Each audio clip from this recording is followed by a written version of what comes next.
Di dunia perkuliahan sekarang, mahasiswa nggak cuma dituntut buat lulus dan dapat nilai bagus.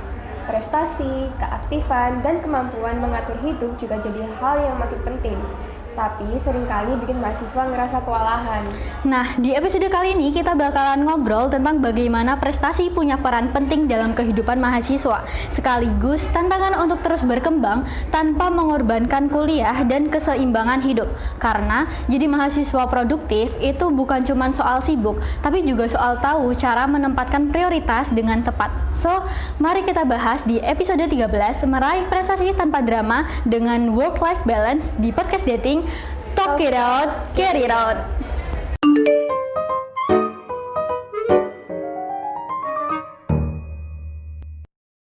Hai Sobat TI, balik lagi di podcast dating bersama aku Jel Dan aku Rahma. Di episode kali ini kita bakal ngobrol soal kehidupan mahasiswa yang gak cuma tentang nilai, tapi juga tentang prestasi, keaktifan, dan gimana cara ngejalaninnya dengan seimbang. Tentunya obrolan kali ini bakal ditemani dengan narasumber yang siap berbagi pandangan dan pengalaman.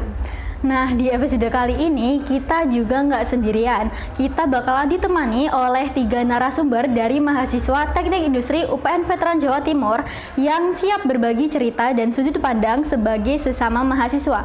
Ada Kak Marcel Bagas Muara, ada Kak Muhammad Rivaldi Wahyu Rizkilah, dan Kak Adel Rahmat Yudhoyono. Mungkin kakak-kakak bisa memperkenalkan diri masing-masing nih biar lebih dekat dengan penonton. Mungkin dari Kak Marcel. Oke, halo semuanya. Nama aku Marcel Bagas Muara. Aku dari Teknik Industri Angkatan 22. Oke, halo semuanya. Perkenalkan, aku Rivaldi. Aku dari Teknik Industri Angkatan 2023. Halo semuanya, saya juga dari mahasiswa aktif di Teknik Industri. Saya dengan Rahmat Yudhoyono, tahun Angkatan 2023. Oke, jadi kita masih sama-sama mahasiswa nih Kak ya. Nah, betul. kalau ngomongin kehidupan mahasiswa nih Kak, tiap orang itu pasti punya fokus yang berbeda-beda dan juga prioritas yang berbeda-beda nih Kak. Nah, ada tipe mahasiswa itu menganggap prestasi itu penting hingga menjadi kebutuhan, tapi ada yang menganggap prestasi itu menjadi tuntutan atau pressure. Nah, aku pengen tahu dari POV Kak Marcel sendiri, dengan prestasi Kak Marcel yang beragam banget nih, mulai dari lomba debat, terus paduan suara, 3 minutes presentation, sampai ke business plan ya Kak ya. Nah, dari berbagai pencapaian yang Kak Marcel dapatkan selama kuliah, menurut Kak Marcel prestasi itu dipandang sebagai kebutuhan atau cuma sekedar pilihan selama masa kuliah aja gitu Mbak?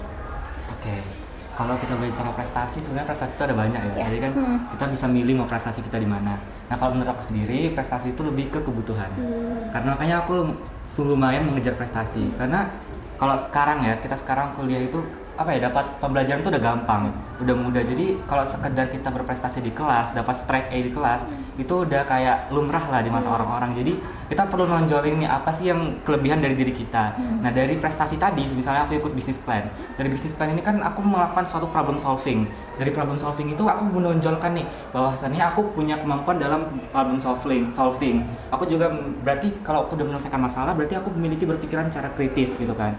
Nah, dari bukti tadi itu orang-orang bisa melihat, oh ternyata orang ini punya prestasi di sini dan ini adalah bukti gitu loh. Jadi prestasi yang aku bawa ini sebagai bukti kalau misalnya aku memiliki skill yang lebih dari sekedar prestasi di kelas gitu. Oke. Pertanyaan selanjutnya mungkin bisa ke Kak Adel. Melihat dari CV Kak Adel yang bersih beragam pengalaman, mulai dari kepanitiaan dan organisasi, bahkan prestasi kejuaraan Pomprov 3 pencaksilat hingga pengalaman kerja. Menurut Kak Adel sendiri, bagaimana sih sebenarnya definisi prestasi yang relevan bagi mahasiswa? Apakah prestasi itu harus selalu berkaitan dengan akademik atau justru kombinasi antara capaian akademik dan non-akademik yang membentuk perkembangan mahasiswa secara utuh? Oke, baik. Dari prestasi saya, yaitu kan salah satu cabang olahraga, yaitu pencaksilat, di mana prestasi yang saya ikuti itu adalah non akademik. Jadi menurut saya antara keseimbangan dengan akademik itu harus kita kaitkan, karena itu nantinya juga akan sangat berguna di dunia kerjanya. dan apabila itu menjadi kebutuhan mahasiswa, itu tentu saja karena di luar organisasi atau di luar prestasi, di luar akademik, itu kita akan belajar banyak terkait problem solving, terus kita dapat juga belajar memanajemen waktu, membagi waktu antara prestasi dan akademik. Gitu. Oke. Nah, dari kakak-kakak ya, ini kan banyak banget kegiatan di luar kelas nih ya kak ya. Nah, tapi kalau kita lihat realita di kampus nih kak, masih ada mahasiswa itu yang memilih buat pasif atau enggak terlalu ngembangin diri, misalnya jarang ikut keorganisasian, terus lomba, atau mereka tuh nggak memilih untuk mencoba hal baru di luar sana.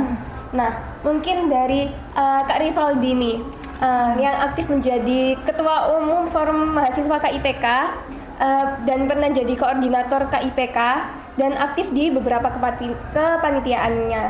Nah, menurut Kak Rivaldi, apa sih dampak yang paling kerasa baik dalam jangka pendek maupun jangka panjang kalau misal mahasiswa itu memilih menjadi mahasiswa yang biasanya kita bisa sebut kupu-kupu atau mahasiswa pasif? Oke, sebelumnya ini ya, dulu itu aku juga sempat jadi mahasiswa kupu-kupu sebelum masuk ke dunia organisasi ini.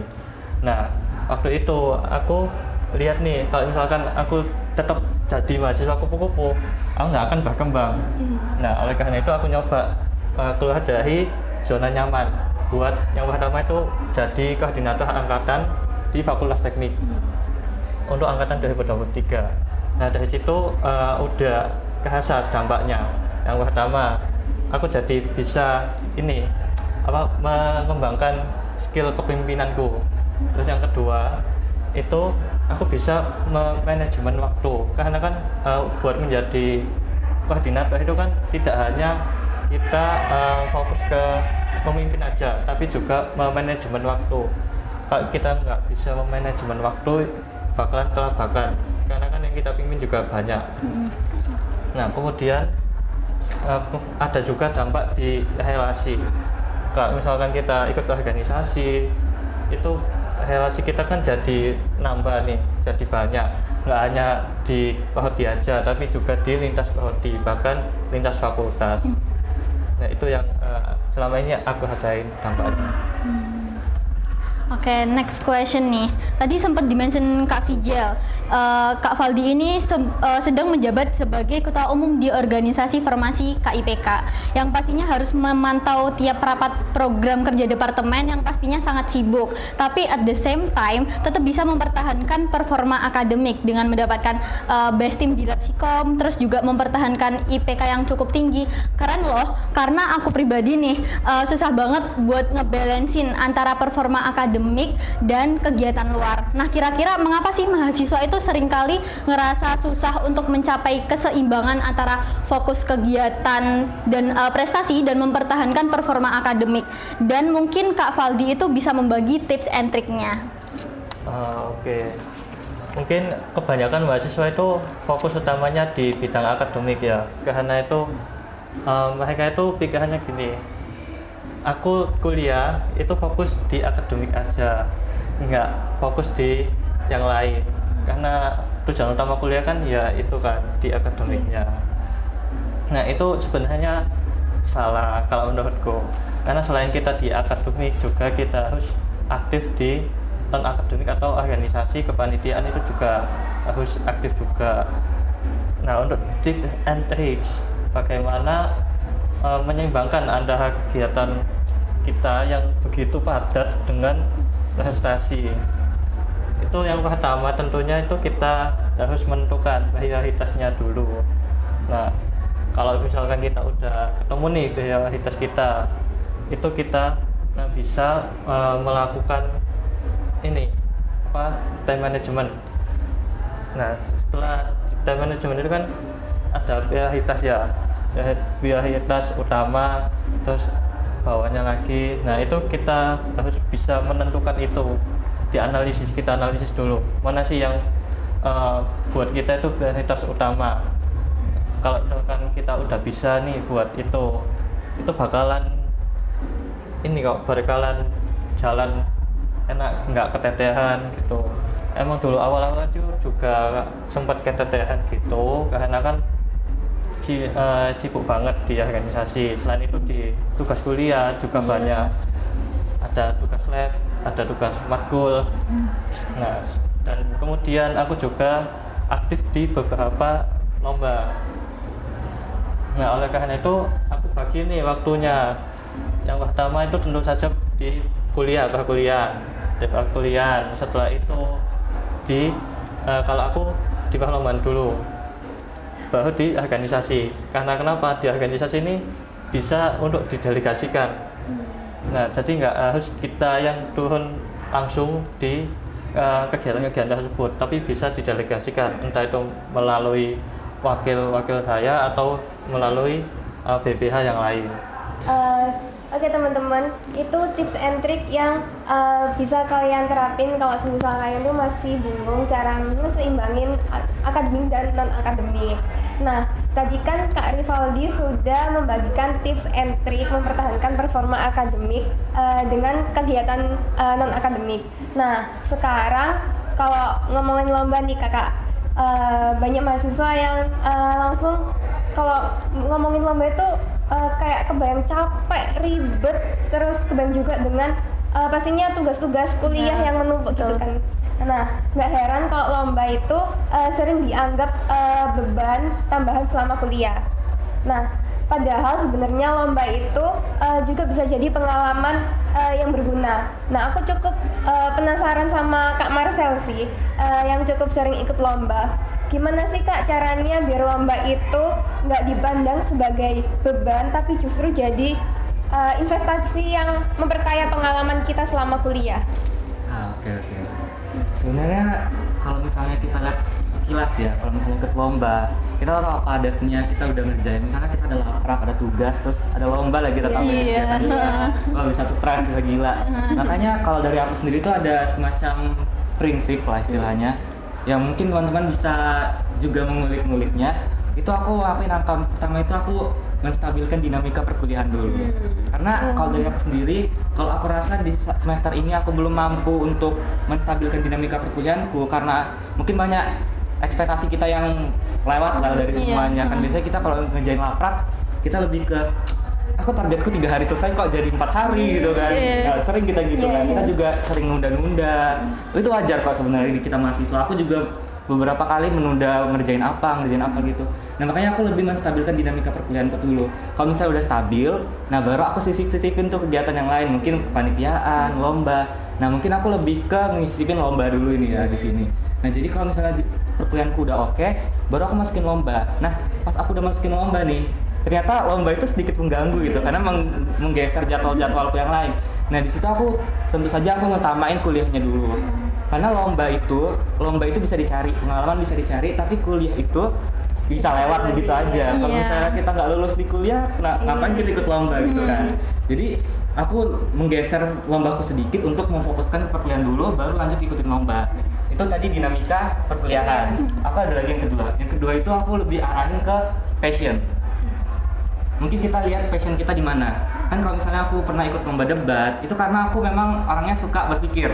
Jadi berpikir dan ngomong. Jadi aku coba deh yang sesuai dengan apa yang aku inginin, passion aku. Jadi aku masuk ke dalam ranah debat, walaupun sebenarnya itu bukan ranah teknik industri, tapi itu ada di passion aku. Jadi aku merasa itu nggak mengganggu perkuliahanku karena aku tidak membutuhkan tenaga ekstra untuk belajar gitu loh. Aku nggak perlu belajar dari awal lagi bagaimana debat, aku nggak perlu belajar bagaimana lagi mengulik-ngulik informasi, artikel gitu, karena aku dari basicnya itu udah passion aku gitu. Baru yang ketiga itu mulai. Sebenarnya itu banyak yang takut untuk mulai. Karena kalau nggak mulai itu penyakitnya apa ya? Kita nggak tahu apa yang ada di depan. Kayak misalnya kalian deh, kan kalian ini jarang jadi host podcast dating. Coba kalian kalau misalnya nggak pernah mulai jadi podcast dating, kan tahu nggak nanti orang-orang yang lalu-lalang gimana sama kalian? Jujur enggak sih juga, terus juga pas episode pertama itu juga kita masih kelihatan kaku banget karena itu kayak first time kita untuk mulai jadi MC di podcast gitu. Bener. Biasanya kalau kita mulai pertama itu pasti kita kagok, kayak kaget banget dengan semua jadwal, dengan semua briefingan itu bakal kaget. Tapi dari kaget tadi itu nanti kita untuk episode selanjutnya bisa nyusun itu dengan lebih baik kan. Jadi aku juga begitu dengan lomba. Mungkin di lomba pertama aku bakal kaget dengan timeline lombanya kok ngeganggu gini gitu. Ternyata pas aku udah jalanin sekali, 2 kali, ternyata yang ketiga kali aku udah bisa nyusun lebih bagus gitu. Jadi itu mulai aja dulu. Terus yang keempat itu sesuaikan jadwal dan diri kita. Tadi kan ketiga udah mulai. Nanti keempat kita udah bisa menyesuaikan bagaimana kita ikutin lomba, bagaimana perkuliahan, kita udah menyesuaikan diri kita tuh udah mulai bisa menyesuaikan situasi dan kondisinya. Nah yang kelima kita membiasakan diri. Jadi pembiasaan karena udah terbiasa. Gitu sih kalau dari aku. Nah, dari berbagai lomba yang Kak Marcel ikuti itu aku sebenarnya kayak penasaran sama bisnis plan ini. Karena kan bisnis plan ini kayak basicnya kan kita teknik industri itu ikut bisnis plan itu. Kak Marcel ikut bisnis plan itu karena ngerasa ada potensi diri sendiri atau karena pengen coba-coba? Atau kayak ilmu bisnis plan itu kayak nol dari awal? Nah, kalau bicara bisnis plan itu sebenarnya aku udah beberapa kali coba untuk ngikutin lomba-lomba bisnis yang lain. Cuma mungkin pas aku masih semester awal tuh kayak gagal gitu, kayak kurang berhasil gitu. Tapi dari potongan-potongan kurang berhasil tadi, aku kayak jadi tahu, oh ternyata kurangnya aku di sini. Misalnya nih, di financing tuh aku kurang ternyata. Jadi aku belajar sama partnerku yang lain gimana sih kita membuat finansial yang baik gitu loh. Dari kurangnya tadi itu akhirnya tersusun nih, step-stepnya tuh semuanya kebentuk sampai aku akhirnya bisa menang gitu loh di perlombaan yang aku ikuti selanjutnya gitu. Dan juga ini sebenarnya aku melihat bisnis plan ini sebagai apa ya, penopang aku di teknik industri. Karena di teknik industri itu semakin kita naik semester nanti kan bakal banyak belajar manajemen. Nah kebetulan bisnis plan ini kita sangat-sangat memanaging bisnis gitu kan. Dan juga kalau kita di teknik industri kita belajar develop produk gitu kan. Nah kita belajar berinovasi tentang suatu produk, belajar membuat kreativitas. Nanti mungkin kalian beberapa belum dapat, tapi nanti semakin naik semakin dapat gitu kan. Nah di situ nanti kayak sebenarnya aku udah menyerap banget ilmu analisis perancangan perusahaan. Itu ada di mata kuliah kita. Nah dari mata kuliah itu kemarin aku kayak, oh ternyata selama ini aku ikut bisnis plan tuh aku kurangnya di sini.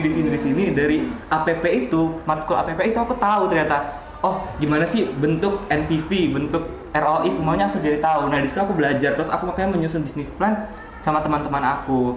Terus aku juga membutuhkan kayak semacam partner lah kan kalau misalnya kita belajar bisnis plan kita butuh partner ya. Nah dari misalnya kita udah ngeliat nih, oh ternyata aku bisa nih dalam manajemen proyek bisnis kita. Nah aku butuh misalnya teman aku di bagian finansial. Nah aku bakal cari itu teman aku yang sekiranya butuh. Rata-rata teman aku juga dari teknik industri kok. Karena dari teknik industri itu sebenarnya luas banget pelajarannya. Tergantung teman-teman kita lihat lagi dia nih fokusnya kemana ya arahnya. Nah dari situ aku mulai lakukan pendekatan. Nah jadi aku akhirnya bentuk tim supaya bisa ikut bisnis plan tadi dan ya puji Tuhannya menang lah gitu. Alhamdulillah, keren banget. Jadi intinya itu mulai dulu, terus tahu kesalahan-kesalahannya, dari kesalahan-kesalahan itu tuh evaluasi. Jadi kayak tahu, oh kurangnya itu di sini. Oke, tadi kan prestasi udah, keaktifan organisasi udah. Nah, selanjutnya berdasarkan pengalaman dari Kak Adel yang telah terjun langsung ke dunia kerja melalui magang di Engineering Departemen Vape Hotel Sidoarjo, freelance di bagian penyortiran Shopee, serta aktif dalam kepanitiaan dan organisasi selama perkuliahan ini. Nah, gimana sih Kak Adel memaknai definisi work-life balance di kehidupan dunia perkuliahan ini? Oke, work-life balance, dimana itu sangat berkaitan dengan dunia kerja maupun di kehidupan sosial. Jadi waktu dulu aku di magang Vape Hotel, itu kan sebuah tugas dari sekolahan, kan saya sekolah dari SMK, dimana itu tugasnya magang.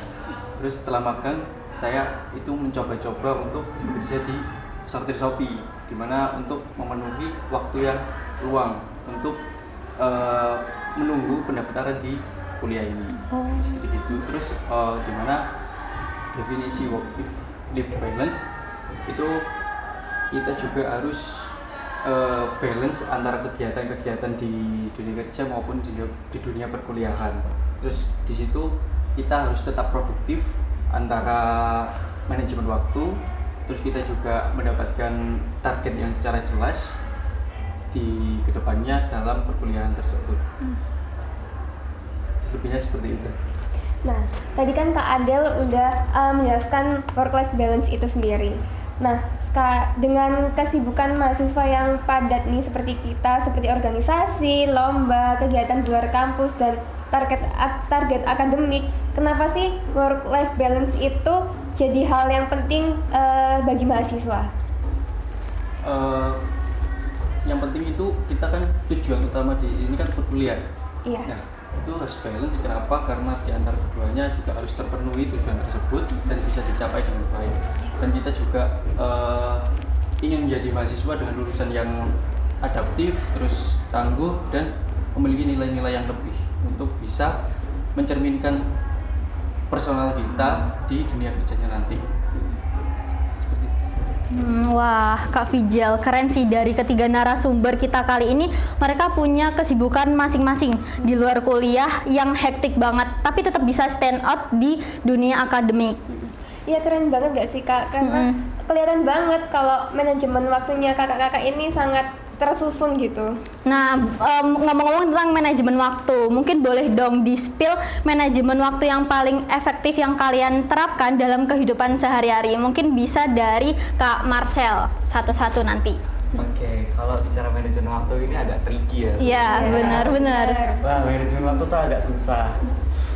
Oke, dari aku sendiri tuh sebenarnya aku lebih ke gimana aku menyusun jadwal, scheduling gitu. Aku suka scheduling sebenarnya, kayak besok aku bakal ngapain ya gitu. Nah, supaya semuanya tuh bagus dan tersusun, aku biasanya memprioritaskan dulu apa yang mau aku kerjakan. Misalnya aku punya deadline yang paling mendesak itu misalnya ngerjain tugas kampus. Jadi aku men-schedule tugas kampus itu di paling depan dibandingkan yang lainnya. Apa yang deadline-nya makin dekat itu yang aku jadwalkan paling depan. Dan apa yang paling susah itu juga aku jadwalkan di depan, karena aku perlu tahu dulu nih apa yang akan aku kerjakan di kesusahan ini. Nah, kalau misalnya aku udah tahu, oh ternyata aku butuh break dari hal yang susah ini, baru aku mulai mencari kerjaan yang lain gitu. Nah, kalau misalnya yang pertama itu tadi menentukan prioritas deadline. Tadi udah memprioritaskan deadline, terus kemudian aku bakal mengkategorikan apa yang tingkat kesulitan dari pekerjaan aku tadi. Kalau misalnya aku udah mengkategorikan tingkat kesulitannya, baru aku masuk ke dalam timing pekerjaan. Nah, kalau udah timing pekerjaan tuh biasanya aku lebih ke misalnya nih pagi itu kan kita fokusnya misalnya kampus sampai sore. Nah, biasanya kita ngerjain tugas malam nih. Nah, biasanya ada yang sampai malam banget ya udah agak tidur tuh nanti tuh. Nah, makanya aku lebih ke timing. Misalnya aku ngerjain laprak, aku targetin misalnya, aku harus ngerjain 2 jam. Tapi kadang kita tuh juga ngerasa kayak 2 jam tuh nggak cukup ternyata. Setelah kita udah atur ternyata 2 jam nggak cukup. Jadi kegeser sama yang lain. Nah, di situ aku bakal ngasih opsi ke diriku sendiri. Aku mau either ngelanjutin laprak ini atau ngerjain hal lanjutannya. Nah, dari situ aku juga menilai masuk ke tahap yang kedua tadi, mana prioritasku gitu. Nah, baru kalau misalnya udah timing pekerjaan, baru aku masuk ke semacam ada rehat gitu. Karena di time management aku pasti ada rehatnya. Karena kalau misalnya kadang-kadang kalau misalnya aku terlalu fokus ngerjain, kadang-kadang aku malah buntu gitu. Kayak ngeblok gitu loh dalam pekerjaan aku gitu. Jadi aku lebih ke kasih rehat waktu, karena biasanya kalau aku ngerjain sesuatu terus aku forsirkan terus ngerjain tanpa ada rehat, itu biasanya aku malah jadi nggak paham apa yang aku kerjain, dan itu mengganggu time management. Makanya aku masukin ke poin time management itu ada rehat di keempat gitu. Baru kelima ya kita tetap balik ke rutinitas kita untuk ngerjain lagi gitu. Selanjutnya nih Kak Valdi, tadi juga Kak Valdi itu sempat nge-spill time manajemennya. Tapi Kak Valdi ini kan sebagai ketua umum itu pasti ada rapat-rapat dan sosialisasi dengan orang-orang. Nah, gimana caranya ngebalancein kayak rapat-rapat yang berjam-jam bersosialisasi dengan orang-orang dengan tugas-tugas dan kegiatan yang lainnya? Kalau dari aku sendiri itu yang pertama itu membuat time mapping. Nah, itu mulai dari awal semester itu udah tak bikin, jadi tak plotin jadwal-jadwal gitu. Habis itu jadwal lab juga tak plot, jadwal pengumpulan itu tak plot juga, supaya nanti itu di hari itu nggak ada kegiatan lain, karena harus utamakan mengerjakan tugas-tugas itu tadi. Kemudian yang kedua itu tugas kuliah itu kan biasanya di hari itu ada tugas dan deadline-nya itu kan nggak sama kan antara mata kuliah. Nah, itu bakalan tak prioritasin dulu di bagian atas. Nah, setelah itu pasti ada rapat itu pasti ada, tiap hari ada rapat. Nah, untuk manajemen waktu supaya rapat ini nggak tabrakan dengan kegiatanku yang udah tak jadwal ini tadi, itu tak delegasikan. Kalau misalkan di waktu itu tabrakan nih sama jadwal rapat ini, nah itu bakalan tak delegasikan ke yang lain. Jadi aku fokus ke prioritas utamaku. Jadi kegiatan yang sekiranya bisa didelegasikan itu didelegasikan. Kalau nggak bisa didelegasikan itu ya terpaksa aku buat datang. Nah, untuk tugasnya ini itu bakalan tak kerjain sebelum aku datang ke acara tersebut. Jadi sebelum itu aku nyelesain dulu nih tugas-tugas yang udah dikasih ini tadi, tak selesaiin dulu supaya nanti waktu aku datang ke acara ini nggak kepikiran lagi tugasnya. Dan waktu selesai acara udah kita tinggal istirahat gitu. Oke. Selanjutnya Kak Adel nih, mungkin bisa di-spill gimana untuk time management Kak Adel sendiri untuk menyeimbangkan dunia perkuliahan dan keaktifan kegiatan luar. Oke, baik, dari saya itu kalau misalkan di hari ini ada perkuliahan, terus ada tugas banyak, itu pasti yang pertama saya akan catat dulu, plotting dulu, terus setelah itu misalkan di bulan ini juga ada persiapan untuk pertandingan. Itu juga harus dilakukan latihan setiap hari di sore hari juga. Nah, setelah kelas saya itu biasanya kalau misalkan kelasnya itu selesai sebelum jam latihan, saya itu akan menyicil tugas tersebut dicicil meskipun itu belum selesai secara 100%. Nah, setelah itu pada jam waktu latihan saya akan melaksanakan latihan dulu. Setelah latihan saya istirahat sebentar untuk setelah latihan itu kan harus istirahat sebentar. Habis istirahat sebentar saya lanjut. Setelah saya lanjut dengan konsisten sampai malam pun juga bisa, dan itu pun selesai dan istirahat. Habis istirahat mungkin juga tapi nggak harus selesai ya. Yang penting itu saya ngerjakan seenggaknya kita ngerjakan seberapa persen, nggak harus selesai seperti itu. Dan mungkin setelah itu juga ada skala prioritas. Nah, di skala prioritas juga tugas mana nih yang seenggaknya harus dikerjakan terlebih dahulu dan penting untuk diselesaikan secara cepat gitu. Terus setelah itu juga ada evaluasi kepribadian. Mungkin setelah latihan sekiranya sama tugasnya itu relevan untuk waktu yang digunakan, itu sempat nggak untuk dikerjakan, dan untuk mungkin plotting tugas yang didahulukan seperti itu. Oke. Tadi kan sudah di-spill teman-teman time management dari kakak-kakak ini. Betul. Ada yang buat schedule, ada yang kayak Time mapping. Time mapping, dan mungkin ada yang juga to-do list gitu kan. Tapi nih Kak, kadang tuh tiap hari tuh ada kegiatan atau to-do list unexpected yang bikin kita tuh harus ngatur jadwal rutin kita tuh secara harian tuh diganti lagi gitu. Nah, gimana sih cara kalian mengevaluasi menyesuaikan rutinitas harian atau mingguan secara berkala agar work-life balance ini tuh tetap terjaga dan menghindari dari burnout? Mungkin dari Kak Adel dulu. Untuk menghindari burnout, mungkin kita juga harus bekerja keras buat keseimbangan tersebut tetap berjalan dengan efektif. Dari tugas, terus kegiatan di luar kelas, karena juga dimana saya juga untuk menyelesaikan tugas itu kadang mepet, kadang selesai, pokoknya selesai lah gitu sih untuk menghindari burnout tersebut. Oke. Kalau buat Kak Rivaldi sendiri? Oke. Buat jadwal kan bisa berubah. Nah, itu aku biasanya tuh mengevaluasinya itu mingguan. Jadi setiap 1 minggu itu bakalan tak update buat jadwalnya. Kira-kira di satu minggu ke depan itu ada apa aja. Terus buat harian itu juga kadang berubah, karena kan di sini aku jadi ketua umum ya, itu kadang-kadang itu dari pihak lembaga, dari pihak UPN itu sering banget manggil dadak gitu. Karena ada rapat, ada koordinasi. Nah itu mengganggu time scheduling yang udah tak buat sebelumnya. Yang mana sebelumnya itu tak buat kerjain tugas. Nah tiba-tiba ada panggilan nih buat ke lembaga buat rapat. Nah itu pasti tak ubah. Di tugas ini tak pindah ke jadwal lain yang masih kosong. Jadi itu mengorbankan jadwal istirahat. Oh iya. Kalau dari Kak Marsan sendiri, Sebenarnya kalau misalnya ada sesuatu yang unexpected itu sebenarnya kurang lebih sama lah sama teman-teman yang lain. Kalau misalnya kita segera ngerjain itu, berarti aku harus menggeser jadwalku yang lainnya. Nah, kalau menggeser jadwal yang lain itu biasanya aku lebih perhatiin sih, apa tugas yang ada di hari ini tuh sebenarnya bisa dipindah ke hari lain atau enggak. Kalau misalnya memang masih bisa dipindah ke hari yang lain, biar tugas yang unexpected tadi bisa aku kerjain hari ini, jadinya aku pindahin dari hari lain. Sekiranya hari lain masih kosong gitu. Karena biasanya juga aku lebih ke membuat jam longgar gitu.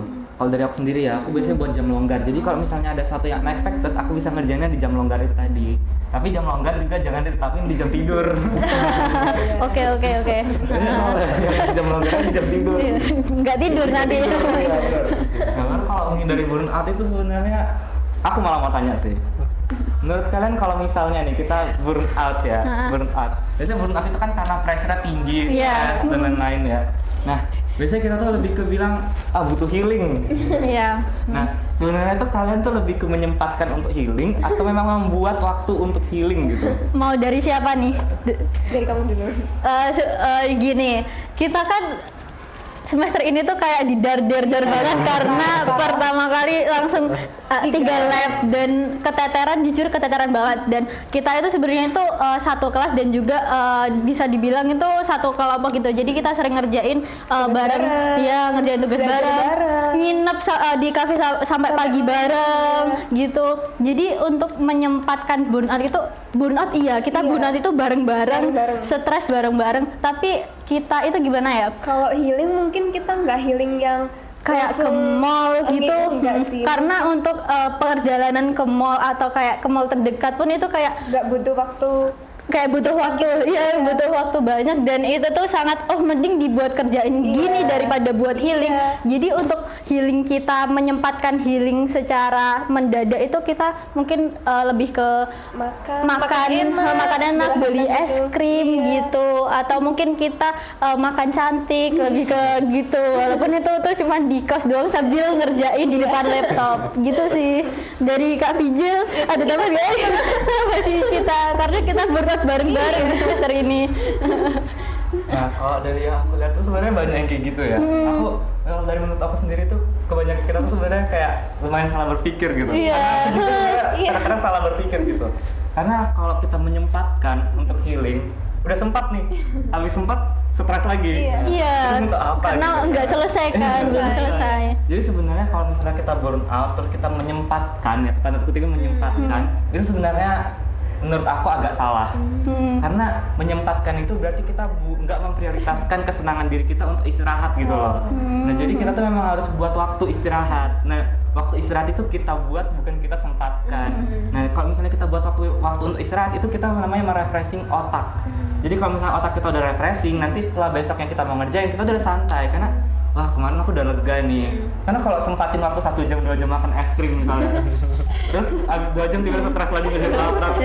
Iya buat apa gitu? Jadi kita pun kayak refreshingnya itu depan laptop, jadi cuma di kamar beli jajan sama aja. Sama aja. Jadi kalau dari aku sendiri kalau ngatasin burnout itu memang aku membuat waktu istirahat. Karena aku suka nonton film, jadi aku memang ngasih space lumayan lah untuk nonton film. Kalau misalnya aku ngerasa udah kayak ini udah nggak bener nih gitu, udah stres parah, aku jadinya lebih ke istirahat dulu nonton film.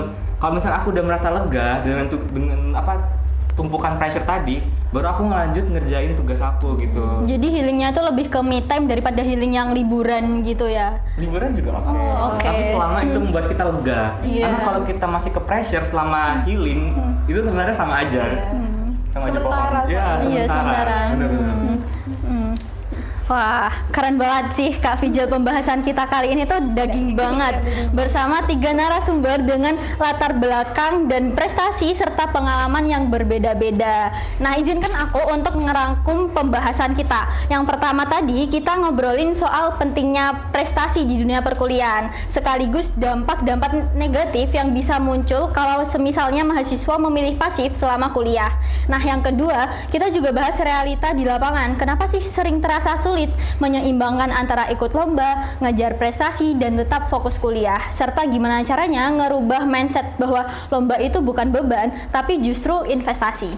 Nah, yang ketiga kita masuk ke pembahasan work-life balance, tentang pentingnya menciptakan keseimbangan antara kehidupan kuliah dan kehidupan pribadi supaya tetap sehat secara fisik dan mental. Dan yang terakhir kita dapat banyak insight nih dan soal tips and trick manajemen waktu, mulai cara dari ngatur prioritas sampai evaluasi rutinitas biar kuliah dan aktivitas lainnya itu bisa tetap jalan seimbang. Wah, nggak nyangka nih temen-temen udah di penghujung acara nih Kak. Bener, nggak nyangka. Seru banget. Terima kasih banyak buat kakak-kakak narasumber yang sudah meluangkan waktu dan berbagi cerita di episode kali ini. Nah, semoga obrolan kita hari ini bisa bermanfaat, menambah insight, dan jadi bahan refleksi buat kami dan juga teman-teman yang nonton di rumah dan dimanapun kalian berada untuk kedepannya. Terima kasih Kak. Wah, gak kerasa nih Kak Fijel, kita udah nemenin teman-teman selama 4 bulan terakhir. Iya nih, dan ini adalah episode terakhir kami menemani kalian di podcast dating.